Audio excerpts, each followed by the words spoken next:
ஆசிரியர் பெருமக்கள் அனைவருக்கும் எனது மாலை வணக்கம். இன்றைய தினம் நாம் மீலாது விழா கொண்டாடுகிறோம். நாயகம் அவர்களுக்கு பிறந்த நாள் விழாவா?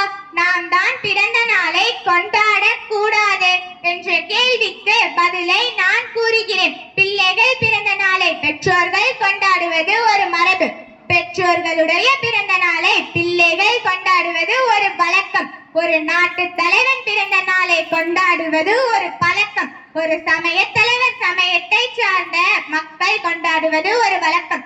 சேனை தலைவன் பிறந்த நாளை அச்சானை சேர்ந்த மக்கள் கொண்டாடுவது ஒரு பழக்கம். ஒன்றிச்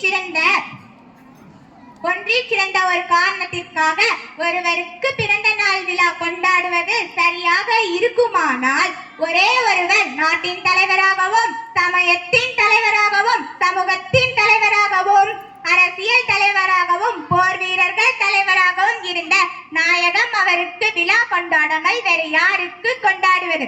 அப்படிப்பட்டவரின் பிறந்த நாளில் நாம் பேச வேண்டியது அவருடைய வரலாறு ஒன்றுதான். நாம் போற்றுகின்ற எம் பெருமானார் நபிகள் நாயகம் அவர்கள் 1446 ஆண்டுகளுக்கு முன்னே பிறந்தார்கள். அவர்கள் பிறந்த நகரம், அவரை பெற்றதனால் பெயரும் புகழும் பெற்ற மக்கா நகரம். அவர்கள் பிறந்து 63 ஆண்டுகள் இந்த உலகில் வாழ்ந்தார்கள். 6 ஆண்டுக்குள் தனது பெற்றோர்கள்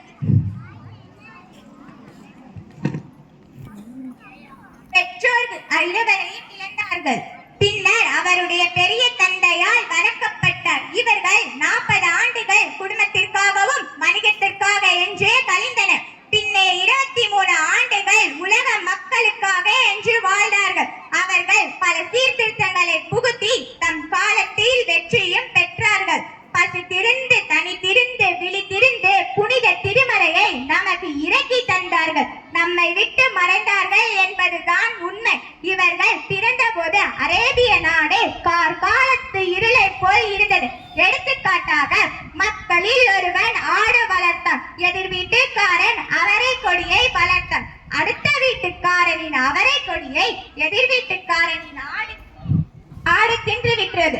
அவ்வளவுதான். இதற்காக 7 தலைமுறைகள் வெட்டி கொண்டு மறைந்தார்கள். அவ்வளவு புத்திசாலித்தனம். அப்படிப்பட்ட மக்களின் நடுவே பெருமானார் தோன்றி அவர்களை சீர்திருத்தினார்கள் என்றால் இவை எப்படிப்பட்ட பெருஞ்செயலாகும் சிந்தியுங்கள். மேலும் சிலர் இவர் இஸ்லாம் மதத்தை தோற்றுவித்தார்கள் என்று கூறுகிறார்கள். ஆனால் அது தவறு. இஸ்லாம் என்றும் உள்ளது. அது நாயகம் அவர்கள் சீர்திருத்தினார்கள். இஸ்லாம் என்ற சொல்லுக்கு அமைதி, முக்தி என்று பொருள். மேலும் இஸ்லாத்தில் சமத்துவம், சகோதரத்துவம், பெண் கல்வி, சொத்துரிமை, விதவை மனம் என்று இன்னும்